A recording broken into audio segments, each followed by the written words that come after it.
नमस्कार दोस्तों, स्वागत है आप सभी का आपके अपने चैनल स्टडी लाइव विद रौनक पर। तो कैसे हैं आप लोग? आशा है कि आप लोग सभी स्वस्थ और मस्त होंगे और अपने एग्जाम की तैयारी में अच्छे से लगे होंगे।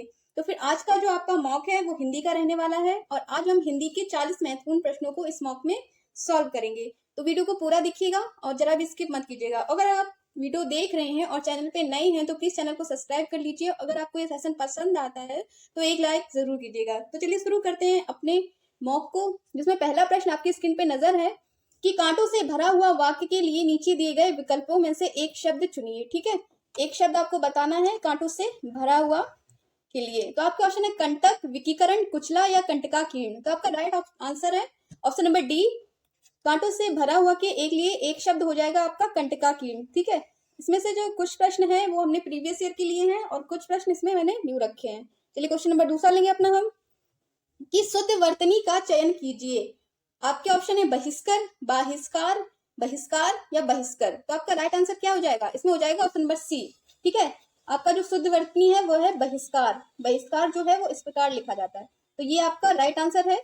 चलिए क्वेश्चन नंबर तीसरा लेंगे अपना हम कि दूध का दूध और पानी का पानी करना मुहावरे का क्या अर्थ है। ऑप्शन है आपकी दुग्ध इंस्पेक्टर होना, मिलजुल कर रहना, पक्षपात निर्णय करना या उचित निर्णय करना। तो आपका राइट आंसर हो जाएगा ऑप्शन नंबर डी। दूध का दूध और पानी का पानी मुहावरे का जो अर्थ होता है वह है आपका उचित निर्णय करना। ठीक है, तो ये आपका राइट आंसर हो जाएगा। क्या हो जाएगा? उचित निर्णय करना। चलिए आगे बढ़ेंगे। क्वेश्चन नंबर 4 है आपका कि गजवदन का पर्यायवाची क्या है। इसमें आपका गजवदन सा पर्यायवाची पूछ रहे हैं। तो आपके ऑप्शन है गर्जन, मेघनाद, गणपति या विष्णु। तो आपका राइट आंसर हो जाएगा गजवदन आपको गणेश जी को कहते हैं। ठीक है, किसे कहते हैं? गणेश जी को या गणपति जी आपका राइट आंसर है। चलिए आगे बढ़ेंगे। क्वेश्चन नंबर 5 लेंगे अपना हम कि निम्न में से तीक्ष्ण का विलोम शब्द क्या है। ऑप्शन है आपकी तीव्र, तृष्णा, त्यागी या कुंद। तो तीक्ष्ण का जो आपका राइट आंसर है विलोम शब्द वो आपका कुंद होगा। ठीक है, इसे हम कुंठित भी कहते हैं। ठीक है, इसका दूसरा अगर हम मान लें तो वो कुंठित भी हो जाएगा और कुंद भी। तो आपका ये ऑप्शन नंबर डी बिल्कुल सही है। कुंद या कुंठित तीक्ष्ण का विलोम शब्द होता है। चलिए क्वेश्चन नंबर 6 लेंगे अपना हम कि शुद्ध वर्तनी का चयन कीजिए। तो इसका राइट आंसर हो जाएगा ऑप्शन नंबर सी। ये जो लिखा है महत्वाकांक्षा, तो ये आपका क्या होता है? महत्वाकांक्षा सही है आपका। शुद्ध जो लिखा जाता है महत्वाकांक्षा वो इस प्रकार लिखा जाता है। ठीक है, और जो अन्य तीन है ये आपके गलत है। ऑप्शन नंबर सी आपका सही है। चलिए क्वेश्चन नंबर 7 लेंगे अपना हम कि गागर में सागर भरना मुहावरे का अर्थ लिखिए। आपका ऑप्शन है दोहे की रचना करना, थोड़े में बहुत कहना, बहुत बोलना या कम बोलना। तो आपका राइट आंसर हो जाएगा ऑप्शन नंबर बी। गागर में सागर भरने का जो अर्थ होता है वो है आपका थोड़े में बहुत कुछ कहना। ठीक है, अपने थोड़े शब्दों में बहुत सारी बातों को कर जाना ही गागर में सागर भरना होता है। चलिए क्वेश्चन नंबर 8 लेंगे अपना हम कि मन को हरने वाला, आपसे पूछ रहा है मन को हरने वाला वाक्य के लिए एक शब्द आपको चुनना है। ठीक है, तो ऑप्शन है आपके मर्मांतक, मनोहर, मदमस्त या मदमयी। तो आपका राइट आंसर हो जाएगा मन को हरने वाला का एक वाक्य है मनोहर। ठीक है, जो मन को हरता है वो क्या होता है? मनोहर। तो ये आपका ऑप्शन नंबर बी बिल्कुल राइट है। आगे बढ़ेंगे, क्वेश्चन नंबर 9 पे चलते हैं अपने हम कि दर्प का पर्यायवाची कौन सा है। ऑप्शन है आपकी तिरस्कार, अहंकार, व्यथा या स्वाभिमान। तो दर्प यानी दर्प का, और अगर हम कोई और शब्द ले लें तो दर्प मतलब घमंड। तो ऑप्शन बी इसका राइट आंसर है।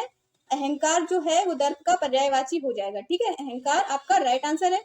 चलिए क्वेश्चन नंबर 10 लेंगे अपना हम कि एकल का विलोम शब्द बताइए। ये सारे जो क्वेश्चन ये हैं ये आपके प्रीवियस ईयर में आए हुए हैं, प्रीवियस ईयर पीटी में ये हैं। ठीक है, और कुछ हमने इसमें न्यू क्वेश्चन को भी कवर किया है।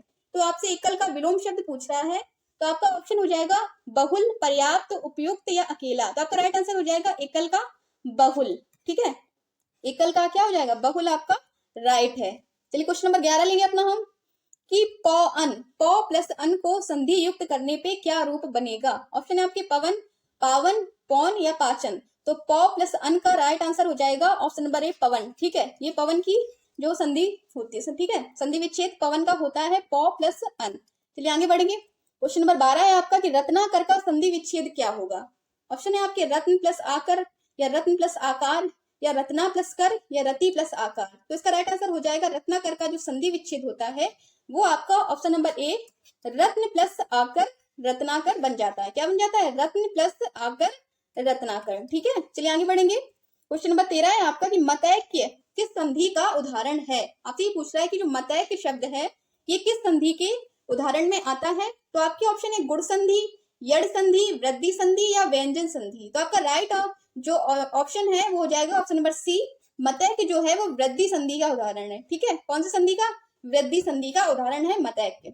चलिए आगे बढ़ेंगे। क्वेश्चन नंबर 15 है आपका कि बर्बर का विलोम शब्द आपसे पूछ रहा है कि बर्बर का जो है वो विलोम शब्द बताइए। तो आपके ऑप्शन है दुर्बल, निर्मल, सुंदर या शब्द है। तो बर्बर का विलोम शब्द हो जाएगा ऑप्शन नंबर डी, बिल्कुल सही है, सभ्य। ठीक है, क्या हो जाएगा? बर्बर का विलोम शब्द होता है सभ्य। चलिए आगे बढ़ेंगे, क्वेश्चन नंबर 15 पे चलेंगे कि तामसिक का विलोम शब्द क्या होगा। तामसिक का विलोम शब्द इसमें आपसे पूछ रहा है। तो आपके ऑप्शन दिए गए हैं सात्विक, अभय, दृढ़ या सामिस। तो तामसिक का क्या होगा? ऑप्शन नंबर ए सात्विक बिल्कुल सही है। तामसिक का जो विलोम शब्द होता है वो सात्विक होता है। क्या होता है? सात्विक। चलिए आगे बढ़ेंगे, क्वेश्चन नंबर 16 लेंगे अपना हम कि ज्येष्ठ मास में निर्जला एकादशी का व्रत बहुत कठिन होता है। तो इसमें रेखांकित शब्द का विलोम शब्द पूछ रहा है। तो आपकी जो रेखांकित शब्द है वो है आपका ज्येष्ठ, और ज्येष्ठ का जो विलोम शब्द है वो हो जाएगा आपका कनिष्ठ। ठीक है, ज्येष्ठ मिस होता है बड़ा और कनिष्ठ मिस आपका हो जाएगा छोटा। तो कनिष्ठ आपका बिल्कुल राइट आंसर है। चलिए क्वेश्चन नंबर 17 लेंगे अपना हम कि नाहर के लिए समुचित पर्यायवाची शब्द है। इसमें आपका नाहर पूछ रहा है। नाहर जो है वो किसका पर्यायवाची शब्द है, ये आपसे पूछ रहा है। ऑप्शन है आपकी नदी, व्याघ्र, सरिता या शेर। तो आपका राइट आंसर हो जाएगा नाहर जो है वो शेर का पर्यायवाची होता है। किसका? शेर का। चलिए आगे बढ़ेंगे, क्वेश्चन नंबर 18 पे चलते हैं। ग्रीवा किसका पर्यायवाची है? ऑप्शन है आपके पैर, कलाई, पृष्ठ या गर्दन। तो ग्रीवा कहते हैं हम गर्दन को। ठीक है, तो गर्दन आपका राइट आंसर है, ऑप्शन नंबर डी बिल्कुल सही है। आगे बढ़ेंगे, क्वेश्चन नंबर 19 लेंगे। बहुत ही फुर्ती के साथ और जल्दी से सॉल्व करेंगे जिससे आपके कम समय में काफी सारे क्वेश्चन जो है वो सॉल्व हो सके। तो आपका 19 नंबर जो क्वेश्चन है वो है भूमि के अंदर की जानकारी रखने वालों को क्या कहा जाता है? ऑप्शन है आपकी भूगर्भवेत्ता, पुरातत्ववेत्ता, नृतत्व शास्त्री या भूकंपवेत्ता। तो आपका राइट आंसर हो जाएगा भूमि के अंदर की जो जानकारी रखते हैं उन्हें भूगर्भवेत्ता कहते हैं। ठीक है, ऑप्शन नंबर ए बिल्कुल सही है। क्या हो जाएगा? भूगर्भवेत्ता। ठीक है, चलिए आगे बढ़ेंगे, क्वेश्चन नंबर 20 लेंगे। और क्वेश्चन नंबर 20 को पढ़ने से पहले फिर से आपसे मेरी एक छोटी सी रिक्वेस्ट है कि अगर आप वीडियो देख रहे हैं और चैनल पे नए हैं तो प्लीज चैनल को सब्सक्राइब कर लीजिए, और वीडियो अगर पसंद आ रही है तो एक लाइक जरूर कीजिएगा। तो 20 नंबर क्वेश्चन है आपका, वह कवि जो तत्काल कविता करने में कुशल हो उसे क्या कहते हैं? ठीक है, तो ऑप्शन जो आपके वो दिया है सुकवि, महाकवि, राजकवि या आसुकवि। तो आपका राइट आंसर हो जाएगा ऑप्शन नंबर डी, वह कवि जो तत्काल कविता करने में कुशल होता है वो आपका आसुकवि कहलाता है। क्या कहलाता है? आसुकवि। तो आसुकवि आपका राइट आंसर है। चलिए आगे बढ़ेंगे, क्वेश्चन नंबर 21 पे चलेंगे कि जिसकी आशा ना की गई हो, उसके लिए आपको एक शब्द बताना है कि जिसकी आशा ना की गई हो। ऑप्शन है आपकी प्रत्याशा, अप्रत्याशित, आशातीत या अप्रत्याशा। तो आपका राइट आंसर हो जाएगा ऑप्शन नंबर बी, जिसकी आशा ना की गई हो वो होता है अप्रत्याशित। क्या होता है? अप्रत्याशित। तो अप्रत्याशित आपका बिल्कुल राइट आंसर है। चलिए क्वेश्चन नंबर 22 पे चलते हैं। क्वेश्चन नंबर 22 है आपका कि निम्नलिखित में से पुल्लिंग शब्द का चयन करना है। ठीक है, पुल्लिंग शब्द आपको बताना है।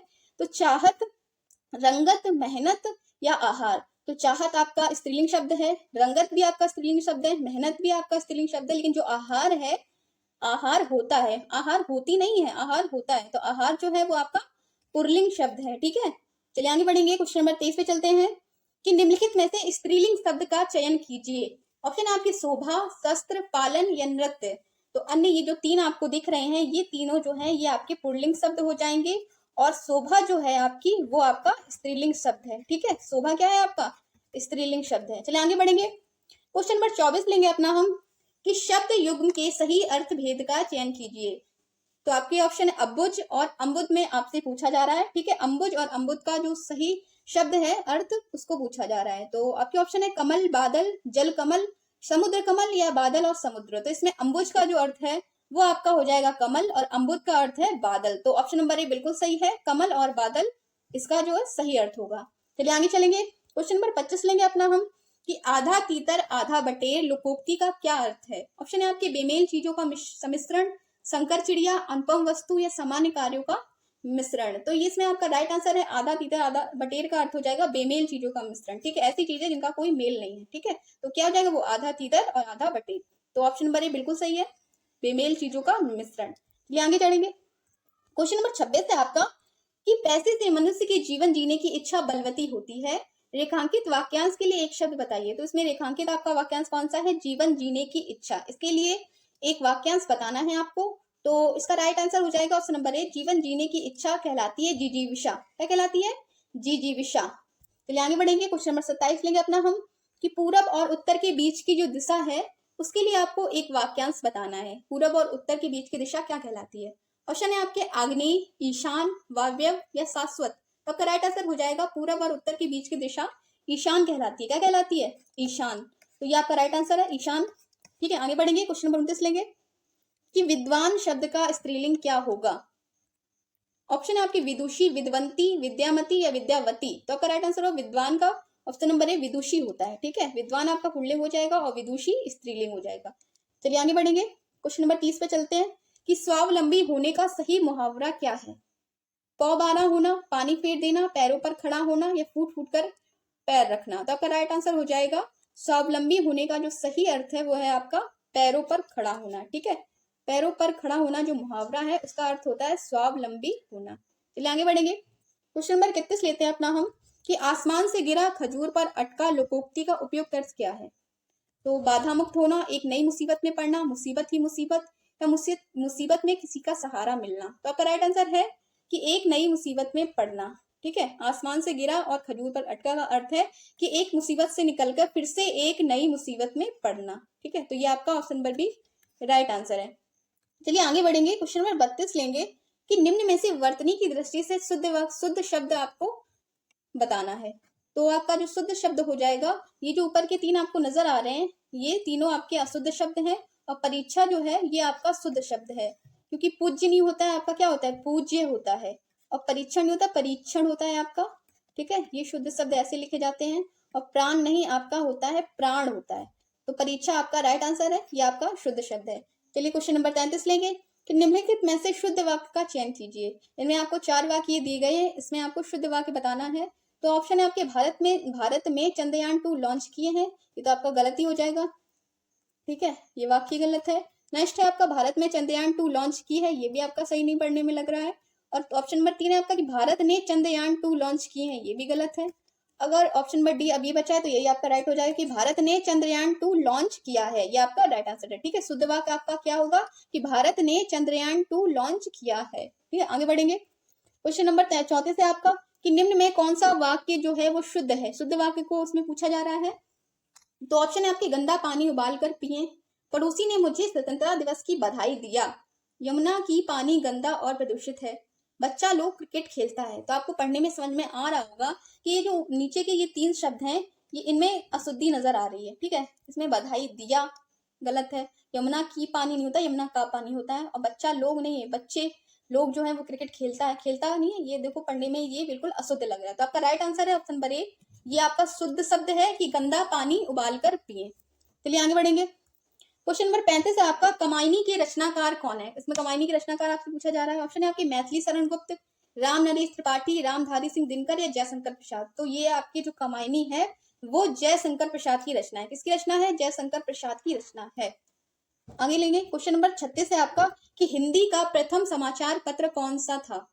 ऑप्शन में कवि वचन सुधा, उद्दंत मार्तंड, हरिश्चंद्र पत्रिका या सरस्वती। तो आपका राइट आंसर हो जाएगा ऑप्शन नंबर बी, उद्दंत मार्तंड जो है वो हिंदी का प्रथम समाचार पत्र था। ठीक है, कौन सा? उद्दंत मार्तंड। तो ये आपका राइट आंसर है। चलिए क्वेश्चन नंबर 37 पे चलते हैं अपना हम कि आधे अधूरे किस विधा की रचना है। ये आपसे पूछ रहा है आधे अधूरे जो है वो किस विधा की रचना है। ऑप्शन है आपकी कविता है, कहानी है, नाटक है या उपन्यास है। तो आपका राइट आंसर हो जाएगा आधे अधूरे जो है वो आपका नाटक है। ठीक है, नाटक विधा की रचना है। और एक इनकी है तो ये मोहन राकेश का नाटक है आधे अधूरे। किसकी रचना है? मोहन राकेश का ये नाटक है आधे अधूरे। तो ऑप्शन नंबर सी बिल्कुल राइट है, आधे अधूरे जो है वो नाटक की रचना है। चलिए आगे बढ़ेंगे। क्वेश्चन नंबर 38 लेंगे अपना हम कि कबीरदास, तुलसीदास, सूरदास आदि कौन से काल के संत कवि हैं। ऑप्शन है आपके आदिकाल, भक्तिकाल, रीतिकाल या आधुनिक काल। तो आपका राइट आंसर हो जाएगा ये जो तीनों हैं कबीरदास, तुलसीदास, सूरदास, ये आपके भक्ति काल के कवि हैं। ठीक है, तो ये ऑप्शन नंबर बी बिल्कुल सही है। किस काल के कवि हैं? ये भक्ति काल के कवि हैं। चलिए आगे बढ़ेंगे। क्वेश्चन नंबर 39 लेंगे अपना हम कि प्रेमचंद्र के अधूरे उपन्यास का क्या नाम है। ऑप्शन है आपके गबन, रंगभूमि, मंगलसूत्र या सेवा सदन। तो आपका राइट आंसर हो जाएगा ऑप्शन नंबर सी, प्रेमचंद का जो अधूरा उपन्यास था वो मंगलसूत्र था। ठीक है, और इनका इस अधूरे उपन्यास को इनके पुत्र अमृत राय ने पूरा किया है। ठीक है, प्रेमचंद का जो अधूरा उपन्यास था मंगलसूत्र था और उसके बाद इनका जो उपन्यास है कंप्लीट इनके पुत्र अमृत राय ने किया था। ठीक है, चलिए क्वेश्चन नंबर 40 लेंगे अपना कि खड़ी बोली का प्रथम महाकाव्य कौन सा था। ऑप्शन है आपके कामायनी, प्रिय प्रवास, साकेत या नीरजा। तो आपका राइट आंसर हो जाएगा ऑप्शन नंबर बी, खड़ी बोली का जो प्रथम महाकाव्य था वो आपका था प्रिय प्रवास। ठीक है फ्रेंड्स, कौन सा था? प्रिय प्रवास। तो फ्रेंड्स ये थे आपके आज के 40 क्वेश्चन, जो कि बहुत ही इंपॉर्टेंट है। इसमें हमने प्रीवियस और नए प्रश्न दोनों को ही मिक्स करके बनाया था, और ये बिल्कुल आपके यूपी पीईटी के सिलेबस पे आधारित है। तो एक जो ये क्वेश्चन आपको नजर आ रहा है कि उर्वशी किसका काव्य है, तो इसका जो आंसर है वो आपको कमेंट में बताना है। ठीक है, तो अगर आपको पता है कि उर्वशी किसका काव्य है तो आप मुझे कमेंट जरूर कीजिएगा।